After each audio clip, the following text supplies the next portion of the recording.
I really enjoyed exploring Kyoto and the different streets that there are. I find every time I come here, I find somebody new with a different, more interesting story.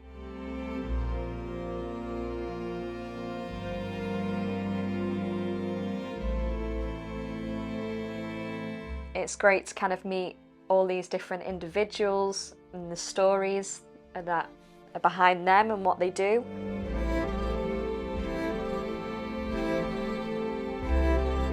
I think my favourite spot in Kyoto is by the river, just because it's so peaceful, and after I've had sort of a day of training, it's nice to just go there and relax and take a minute to sort of think about all of the things that I've learned that day and think about what I want to do in the future.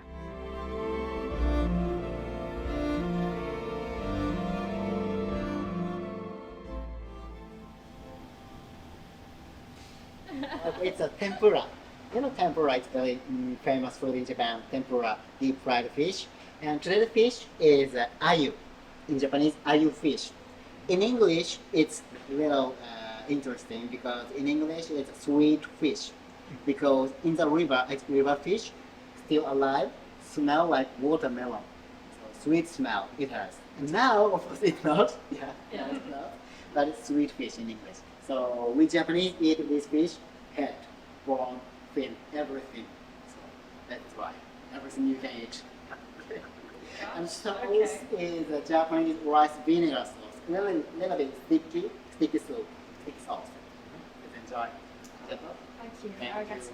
I was very lucky to have met Ai-san and Maki-san. They were very passionate about cooking and Japanese cuisine. Chef Ian made this contact for us, which he had been recommended from Janik-san, where he'd basically come across this restaurant on his travels here previously. He said he really enjoyed the food, and so we've kind of all decided to go to this restaurant. Winter Paddington. Winter Wonderland. You went to Paddington? Paddington, yeah. In your movie, you made married person with that. Yeah, you made it. We made Paddington. Paddington 行った。 They were very interested in my story and why I was here and what I was learning. I think they'd actually visited London before, and I think they had opened this restaurant when they were very young, kind of like sort of a similar age to me. So we already had sort of like some things in common. They had a lot of interesting ingredients which they used in their restaurant. So I think when we dined there the first time, they had given us puffer fish as one of the dishes, and also I think Chef Ian mentioned that he had turtle udon the first time he went there. So they invited us back for this training session to learn udon, dashi and various types of mochi.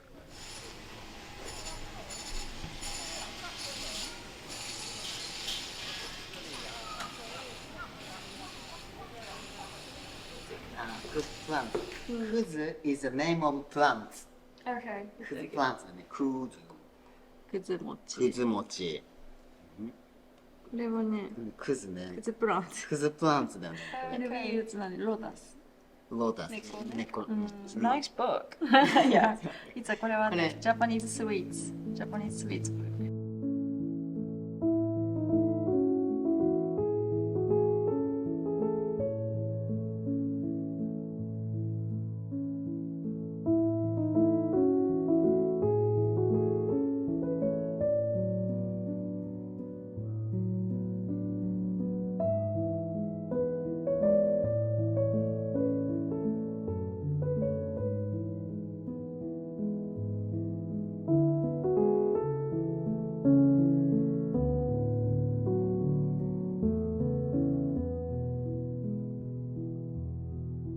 When we were boiling the dashi, we had already put the bonito in. He told me to kind of scoop out the froth on the top. That way it stopped it being too fishy, and I think it helped balance the actual flavour of the dashi more. But you should know the bad smell and bad taste. Not good. Oh yeah. And fish, very fishy. Yeah. Yeah. You like it? No. He also showed me how to season it which was different to kind of what I'd learned in soba dishes before, because you use kind of kayeshi to balance the flavour with that one. He actually gave me a more in-depth walkthrough of the dashi, which was very useful for me. When I go back and I do something with all of this udon knowledge, which I now have, I can definitely take on board those things, because I think all of the elements definitely made his dashi taste nicer than previous ones which I tried.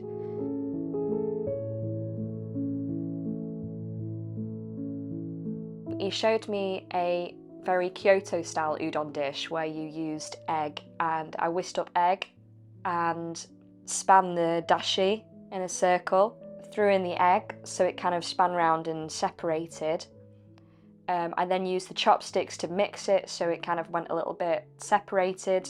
We thickened it with cornstarch so it was quite sticky, and that is the sort of dish which they have quite a lot in colder weather to warm you up. It's quite a nice hearty dish.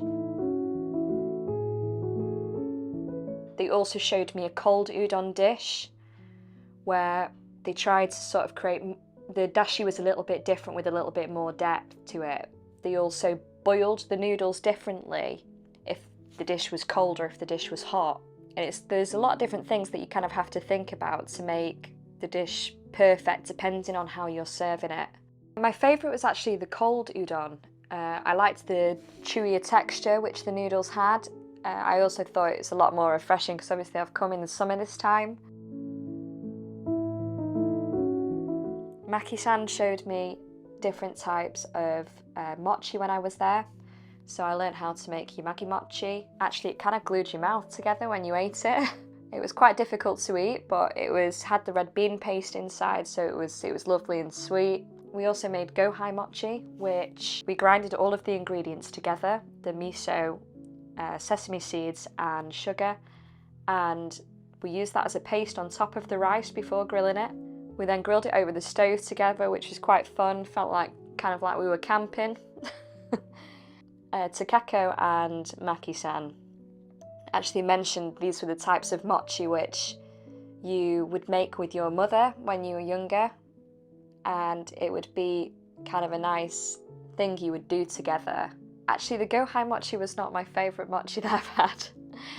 The miso paste on the side was a little bit unusual for me. I think maybe my Western palate was a little bit shocked by that one. The yamagi mochi was a lot more tasty for me. It was a little bit sweeter. The herb added a different element to it, and I actually liked the fact that it stuck my mouth together. Probably other people did too. So it was great to meet Ai-san and Maki-san. They were together since very young, and you could really see this beautiful bond that they had and how they'd really grew together even more, having had this restaurant together, and it was kind of like their own creation. And it was beautiful just to see like the setup which they'd made, and you could really see the passion and the love that they had, not only for each other but for what they'd created together.